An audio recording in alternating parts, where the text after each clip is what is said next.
Hi students, welcome to English Madhyam. तो आज का हमारा पैसेज है इंटेंट एंड आउटकम।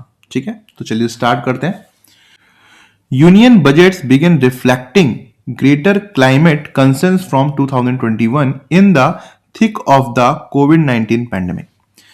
कह रहा है कि यूनियन बजट्स ने 2021 से ही इन्वायरमेंटल जो कंसर्न्स थे, क्लाइमेट जो कंसर्न्स थे, हमारी चिंताएं थी, उसको दिखाना स्टार्ट कर दिया था in the thick of the covid pandemic. और ये सब कब स्टार्ट हुआ? जब हम कोविड-19 पैंडेमिक में काफी खराब समय में, इन द थिक ऑफ का मतलब होता है काफी खराब समय में हम फंसे हुए थे। With a modest 4,500 crore to localise solar photovoltaic production. कह रहा है कि 2021 के बजट में जो 4500 करोड़ रुपए भारत सरकार ने निवेश किए थे ताकि वो जो फोटोवोल्टिक प्रोडक्शन है, सोलर पावर प्लांट में जो प्लेट में फोटोवोल्टिक सेल लगे होते हैं छोटे छोटे, उसका जो लोकली रूप में उसके प्रोडक्शन के लिए ये पैसे लगाए गए थे and to reduce India's dependency on Chinese import. और साथ ही साथ इस चीज को इंश्योर करने के लिए कि भारत की जो डिपेंडेंसी है चाइनीज इंपोर्ट्स के ऊपर, चाइनीज आयात के ऊपर, उससे क्या कहते हैं, भारत को छुटकारा दिलाया जाए। But there has been a cautious disjointed approach to the scale and allocation. कह रहा है लेकिन जो भारत सरकार की अप्रोच थी स्केल को लेकर, पैसे का जो साइज है उसको लेकर और उसके वितरण को लेकर, वो काफी ज्यादा कॉशियस थी, काफी सावधानी भरी थी और डिसजॉइंटेड थी, बिखरी हुई थी। मतलब उनके बीच में एक तरीके से लिंक नहीं था, उनकी सोचों में अलग अलग तरीके से बिखरी हुई थी। While 5 broad sectors. कह रहा है कि हालांकि जो हमारे 5 बड़े सेक्टर हैं वो कौन से हैं? Cement, steel, aluminium and fertiliser, ये एक हो गया। Decentralise solar power. Decentralise solar power का मतलब है कि हम जो रूफ में अपने छतों में इस तरीके से लगाते हैं तो एक ही जगह बिजली पैदा होती है, आप ही कंजम्पशन कर लेते हो। एक बड़ा सा कोई प्लांट नहीं है, सेंट्रलाइज नहीं है, वो डिसेंट्रलाइज है, एक तरीके से बिखरी हुई है। डिसेंट्रलाइज सोलर पावर हो गया। ग्रीनिंग इरिगेशन पंप सेट्स हो गए, जो हमारे इरिगेशन सिंचाई के पंप सेट्स है उनको ग्रीन करना, मतलब उनको इन्वायरमेंट फ्रेंडली बनाना। ग्रीन हाइड्रोजन हो गया एंड न्यूक्लियर एनर्जी हो गया। तो ये 5 हमारे बड़े सेक्टर हैं। Received attention in budget 2026-27। 2026-27 में इन सारे सेक्टर्स को, पांचों सेक्टर को काफी ज्यादा इंपॉर्टेंस मिली है। द मोस्ट प्रोमिनेंट अनाउंसमेंट, कह रहा है जो सबसे ज्यादा प्रोमिनेंट मतलब जरूरी अनाउंसमेंट ये थी, was the propose 5-year outlay of 20,000 crore for carbon capture, utilisation and storage. कि भारत सरकार ने 5 साल के लिए एक तरीके से पैसा निकाला है, प्रस्तावित किया है 20,000 करोड़ रुपए। किसके लिए? Carbon capture, utilisation and storage की स्कीम के लिए। This is a modest provision for a suite of costly and complex technologies. कह रहा है कि ये जो प्रोविजन है, ये एक तरीके से ये जो व्यवस्था की गई है, जो इतना कम पैसा, एक तरीके से कम पैसा जो दिया गया है, ये पूरे टेक्नोलॉजी के लिए काफी नहीं है फॉर अ सूट। काफी ज्यादा जो कॉस्टली टेक्नोलॉजी है या जो जटिल टेक्नोलॉजी है उसके लिए एक तरीके से काफी नहीं है। The allocation signal that India is entering a pilot and demonstration phase. कह रहा है ये जो CCUS के तहत भारत ने 20,000 करोड़ रुपए डाले हैं, इससे ये सिग्नल मिलता है कि भारत अब टेस्टिंग और डिमॉन्स्ट्रेशन फेज में जा रहा है। मतलब वो चीजों को टेस्ट करेगा, फिर एक तरीके से डिमॉन्स्ट्रेशन करेगा उन टेक्नोलॉजीज का, उसके बाद आगे की सोचेगा, rather than embarking on immediate industrial development. वही बात है कि भारत अभी टेस्टिंग फेज में है, वो बिल्कुल भी ऐसा नहीं सोच रहा है कि वो तुरंत जाकर इंडस्ट्री में, इंडस्ट्रियल लेवल में उसका डिप्लॉयमेंट करे इन सब टेक्नोलॉजीज का, जिसके लिए वो टेस्टिंग करने वाला है। While operational example exist in Norway, Canada and the US। कह रहा है कि ये जो भारत टेक्नोलॉजी जिसकी बात कर रहा है, वो उसके जो एग्जाम्पल है, ऑपरेशनल एग्जाम्पल है, वो नॉर्वे, कनाडा और यूएस में अवेलेबल है। Scaling CCUS has proven expensive and uneven. कह रहा है कि इन देशों में जो ये टेक्नोलॉजी यूज हो रही है, इससे ये पता चल रहा है कि अगर हम CCUS को बढ़ाएंगे, उसको स्केल करेंगे, तो एक तो बहुत ज्यादा वो एक्सपेंसिव होगी, बहुत ज्यादा पैसा लगेगा उसमें, और अनइवन होगा, मतलब पूरी तरीके से हम उसको हर जगह इंप्लीमेंट नहीं कर पाएंगे। The technology is primarily relevant to sectors where emissions are embedded in the production process। कह रहा है कि ये जो टेक्नोलॉजी है वो सिर्फ उन्हीं सेक्टर्स के लिए रेलिवेंट होगी, मतलब एक तरीके से उन्हीं सेक्टर्स के लिए ठीक होगी जहां पे प्रोडक्शन प्रोसेस में कार्बन इमिशन होता है। The EU's carbon border adjustment mechanism, कह रहा है कि जो यूरोपियन यूनियन का अपना कार्बन बॉर्डर एडजस्टमेंट व्यवस्था है, सिस्टम है, विल इम्पोज कार्बन कॉस्ट, वो कार्बन कॉस्ट लगाएगी on imports of high emission products, उन प्रोडक्ट्स के ऊपर जहां पे कार्बन इमिशन ज्यादा होता है। सो फॉर इंडिया, इसीलिए इंडिया के लिए decarbonising industrial production is no longer only a climate imperative, कि अब अपनी इंडस्ट्रियल प्रोडक्शन को डीकार्बनाइजेशन करना सिर्फ एक तरीके से पर्यावरण की नजरों से ही इंपेरेटिव नहीं है, इंपॉर्टेंट नहीं है, it is now a question of export competitiveness. अब बात आ गई है एक्सपोर्ट कॉम्पिटिटिवनेस की। क्यों? कि अगर हम डीकार्बनाइज नहीं करेंगे अपने प्रोडक्ट को, तो हम ईयू की मार्केट में जाएंगे तो हमारा जो प्रोडक्ट होगा वो बहुत ज्यादा महंगा बिकेगा, क्योंकि ईयू जो है उसमें कार्बन कॉस्ट लगाएगा, particularly for steel and aluminium, खासकर स्टील और एल्यूमिनियम के लिए, which form the bulk of India CBAM exports to the EU, जो ये स्टील और एल्यूमिनियम है वो एक बड़ा हिस्सा बनाते हैं जो कि CBAM से प्रभावित है और यूरोपियन यूनियन की मार्केट में एक्सपोर्ट होता है। The budget also substantially scales up the PM सूर्य घर मुफ्त बिजली योजना रूफटॉप सोलर स्कीम। कह रहा है कि इस बजट ने जो पैसा है वो काफी ज्यादा बढ़ा दिया है, किसका? PM सूर्य घर मुफ्त बिजली योजना रूफटॉप सोलर स्कीम का, 22,000 करोड़ इन 2026-27 from 17,000 crore for the current year. पहले 17,000 करोड़ था, अब उसको 2016-77 के लिए 22,000 करोड़ कर दिया गया है। It is a welcome push toward decentralise energy system. कह रहा है कि ये एक वेलकम मूव है सरकार की तरफ से कि उन्होंने डिसेंट्रलाइज एनर्जी सिस्टम में इतना पैसा लगाया है, दैट रिड्यूस, जो कि कम करेगा किसको? लैंड प्रेशर को, ट्रांसमिशन लॉसेस को and house hold energy cost को। भाई कैसे लैंड प्रेशर कैसे कम करेगा? कि भारत को अब एक सेंट्रलाइज्ड चीजों में पैसा खर्च करने की जरूरत नहीं होगी।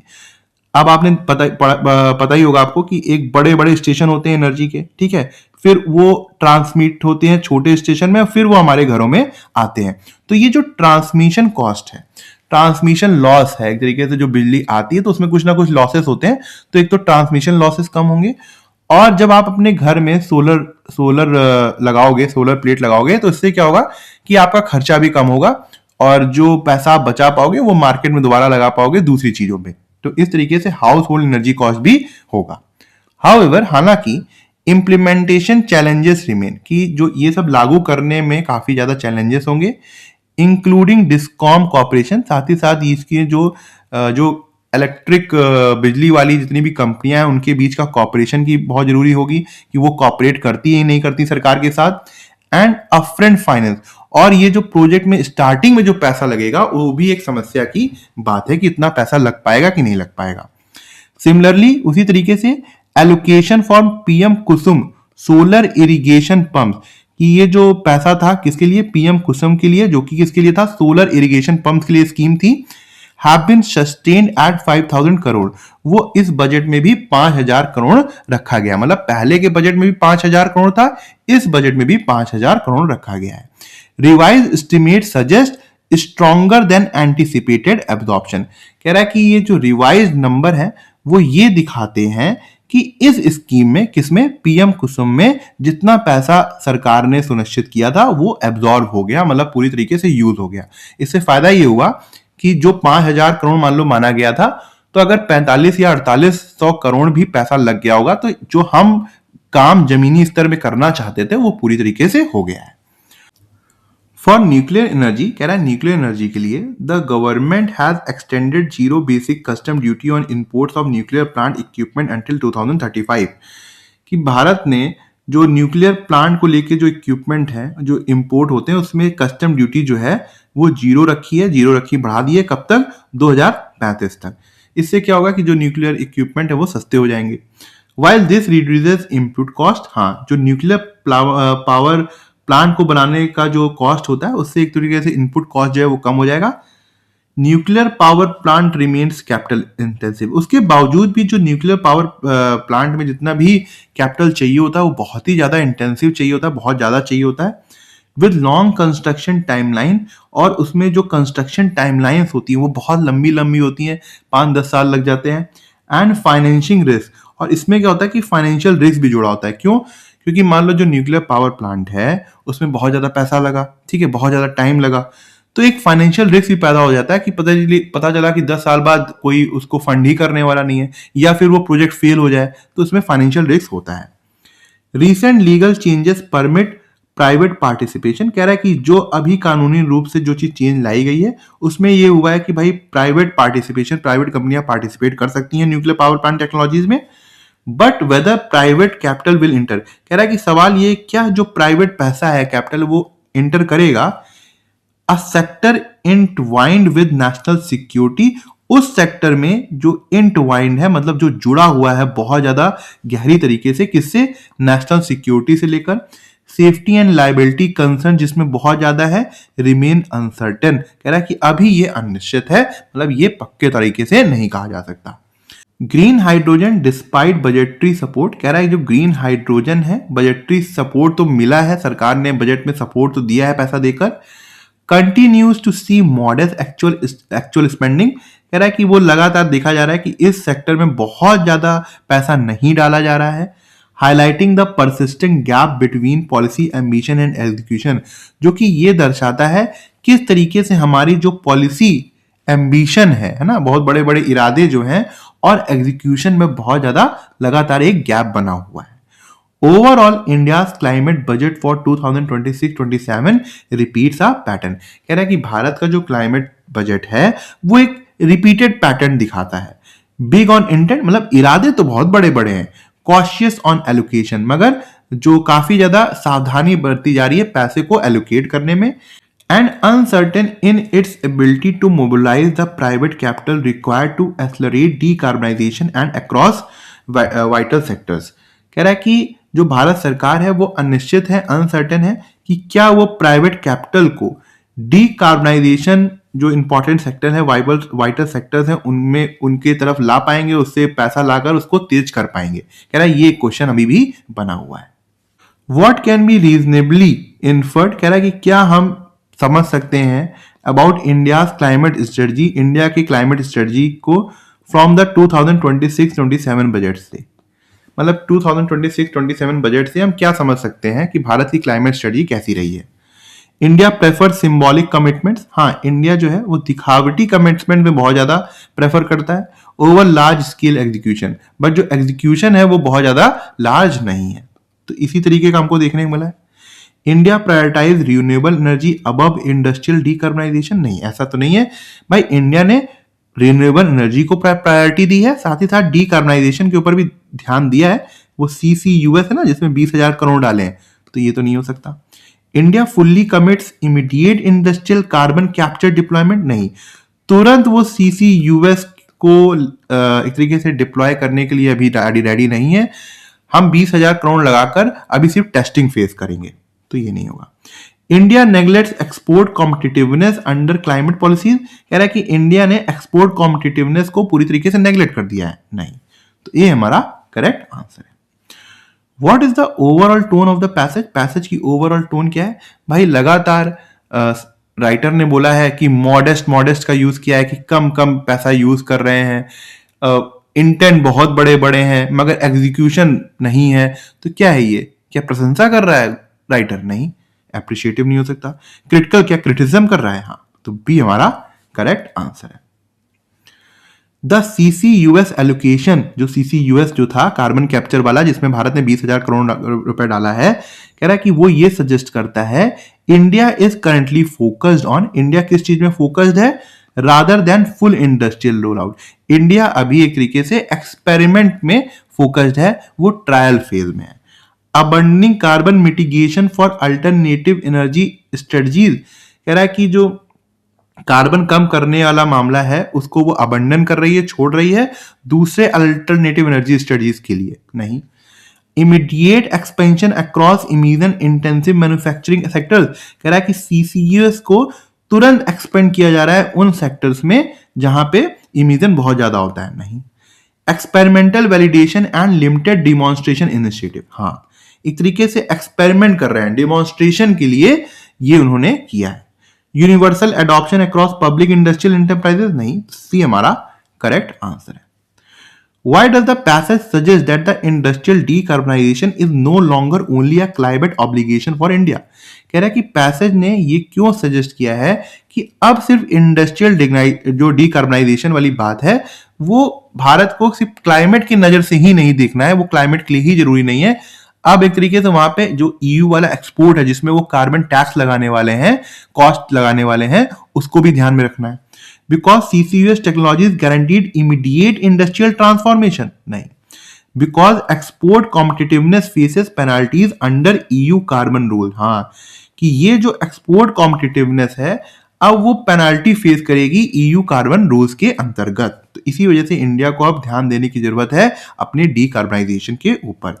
Because nuclear energy ensure low cost rapid decarbonisation, ऐसा कहीं बात ही नहीं हुई है। Because rooftop solar can substitute industrial energy demand, कह रहा है कि क्योंकि रूफटॉप सोलर जो एनर्जी है वो इंडस्ट्रियल एनर्जी डिमांड को सब्सटीट्यूट कर देगा, ऐसा तो कहीं बात ही नहीं हुई है। तो बी हमारा करेक्ट आंसर है।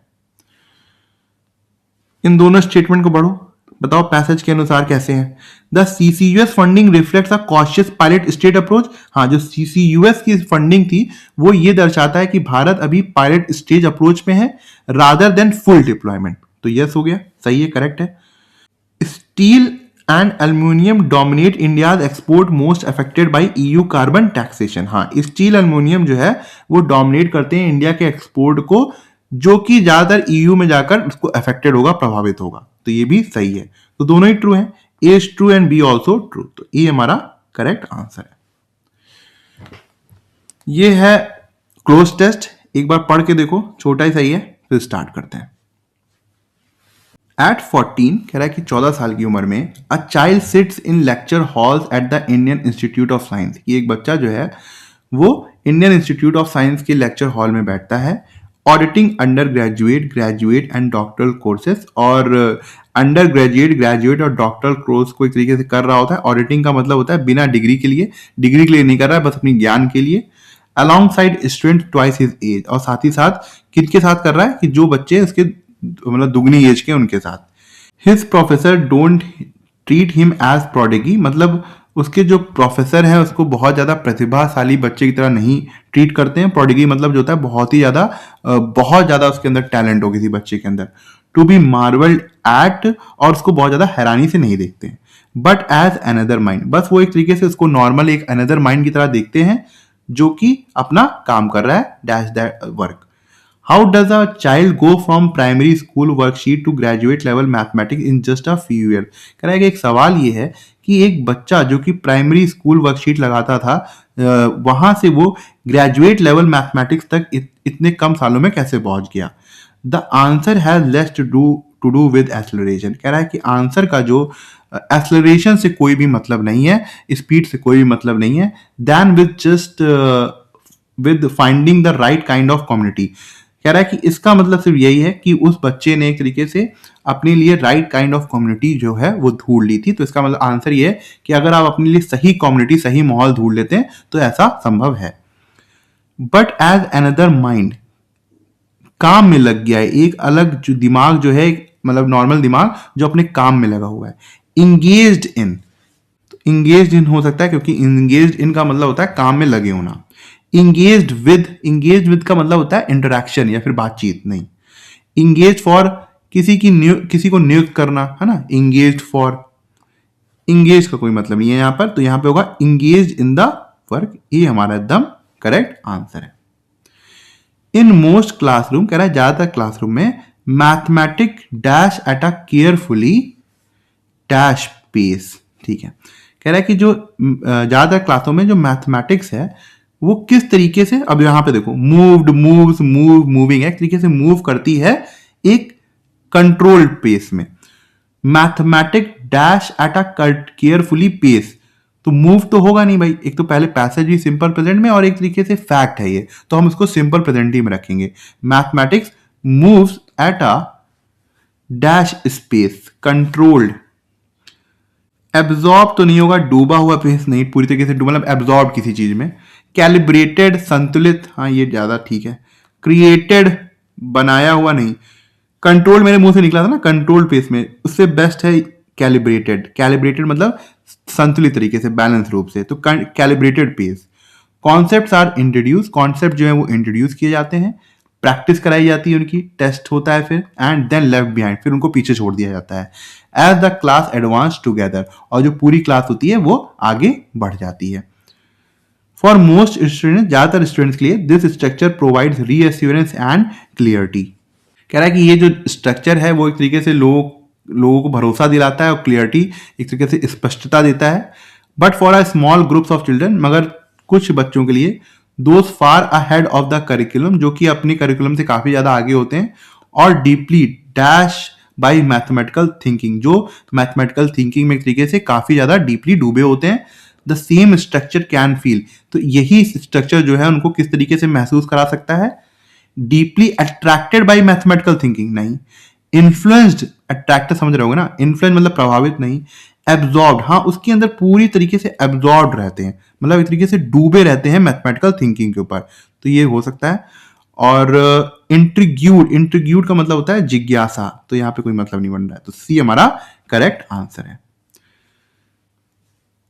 The same structure can feel constraining, मतलब उनको एक तरीके से बाधा लग सकती है, कैसी? यूजली, आमतौर पे नहीं, ब्रीफली, थोड़े समय के लिए नहीं, शार्पली, बहुत ज्यादा शार्प नहीं, ऑडली, अजीब तरह की, हाँ एक अजीब तरीके का कंस्ट्रेंट दिख सकता है। कहने का मतलब ये है कि कुछ बच्चों के लिए ये जो स्ट्रक्चर है कि पहले पढ़ो थोड़ा सा, फिर टेस्ट होगा, फिर दूसरी क्लास में जाओ, फिर एडवांस चीजें पढ़ो, कुछ बच्चे इतने तेज होते हैं कि उनको भैया एक ही साथ चाहिए सब कुछ, जल्दी जल्दी खत्म करो, तो कह रहा है उनके लिए ये जो सिस्टम है वो एक तरीके की कंस्ट्रेंट की तरीके है। ठीक है, समझ में आया? तो ठीक है, आज का लेक्चर यहीं खत्म करते हैं। आई होप आपको कुछ सीखने को मिला होगा, और आप कमेंट सेक्शन में जरूर बताइएगा कि आपको आज का लेक्चर कैसा लगा और आपको क्या सीखने को मिला। अगर आप मुझसे इंग्लिश ग्रामर पढ़ना चाहते हैं तो आप हमारा ऐप इंग्लिश माध्यम प्ले स्टोर से डाउनलोड कर सकते हैं। ऐप ओपन करते ही आपके सामने होम स्क्रीन आएगी, वहाँ पे आपको 5 ऑप्शन मिलेंगे, मेन, लाइब्रेरी, फीड, लेक्चर, पास। लेक्चर में क्लिक करते ही आपके सामने 2 वर्जन आएंगे, फ्री और पेड। पेड में क्लिक करते ही आपके सामने इंग्लिश ग्रामर का एक सेक्शन आएगा, जहाँ पे मैंने इंग्लिश एसएससी के लिए बहुत ही डिटेल में बताया हुआ है और बहुत ही सिंपल लैंग्वेज में बताया है, जो कि आपके कॉन्सेप्ट्स को और अच्छा करेगा और आपको अच्छे मार्क्स लाने में हेल्प करेगा। तब तक के लिए प्रैक्टिस करते रहिए। Thank you so much for watching this video.